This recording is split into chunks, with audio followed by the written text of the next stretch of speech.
Hey everyone, we are going to chat a little bit today about yoga blocks. I absolutely love mine. I pretty much use them every single time when I'm practicing at home at least, but I even sometimes take them with me if I'm going to a studio or practicing somewhere else. They are a great tool. They can enhance your practice, and sometimes it really bothers me when people say, if you're using blocks, you are cheating in your practice or it's a crutch, because none of that is true. We are going to talk about the ways that I use them in my practice, and hopefully you can use them in your practice as well. If you don't have any blocks, that's okay. We can use books the same way. Just make sure if you are stacking books that they are lined up, so when you put a little bit of weight in there, there's no shifting with that. So let's jump right into it and talk about the ways I like to use them. One of the ways I like to use blocks is to help me bring the floor closer. So in poses like triangle or half lift, or even balancing postures such as half moon, I like to use the blocks to elevate the ground, and because sometimes the floor just isn't there. So come into triangle pose, you can place the block either in front of your front foot or to the outside of your front foot. In front gives you a little bit more accessibility to reach, but I believe placing the block to the outside of your foot really helps with that alignment when coming into this pose, because it promotes opening of the chest with your hand placed behind your foot. You can use the block in poses such as half lift or forward fold. You can place the blocks slightly in front of your feet and place your hands on top of the blocks to truly lengthen through your spine and the backs of your legs. Another way to use the blocks when forward folding is to place the blocks on maybe a little bit lower setting and just gently rest your palms on top. You can also use the blocks to bring the floor closer in poses like crow. I like to stand on 2 blocks, but if you only have 1, you can do that just the same way. Just probably turn the block to give you a little bit more surface area to work with. But placing your feet on blocks while you go into crow helps with the lift of the hips and also the feet. They're already up there, so you can bring them in and take your crow for a flight.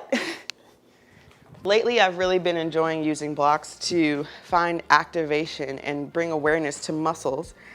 In poses like mountain pose, you can place the block in between your legs to really activate those hip adductors. In poses when we start to side stretch, I think people tend to shift their hips over as well. But placing that block in between really helps gain that awareness of where your hips are in space, so that you can truly take that side stretch in the torso. I really enjoy using the blocks to help with my chaturanga alignment.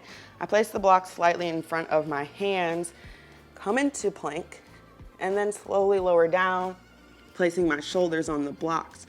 This will help bring your elbows in a little bit closer and just work on that alignment to truly engage your core. And trust me, it's pretty hard, but it is very, very useful to get that proper alignment in your chaturanga.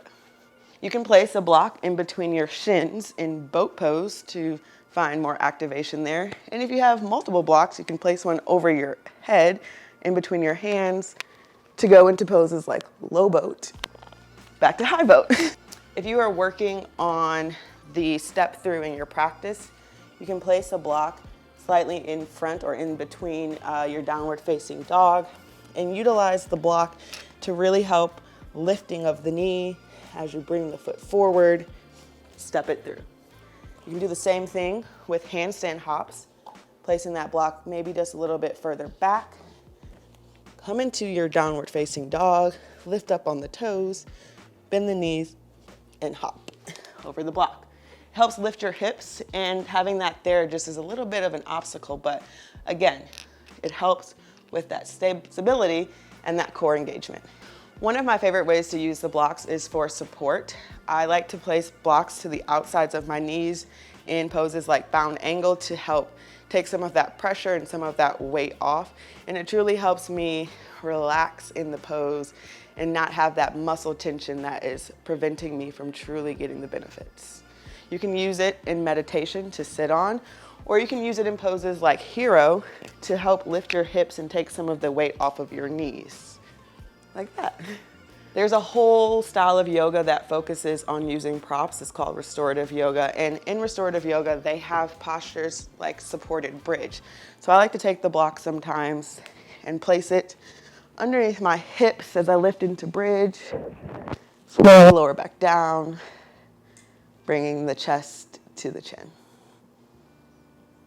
The last pose I'm going to show is pigeon pose. You can use the block and place it underneath your hip when coming into pigeon to help you release some of that tension in the outer hip. So I hope you guys found that helpful. Let me know in the comments if there are any other poses you would like to know how you can use blocks for. And until we see each other again, be well.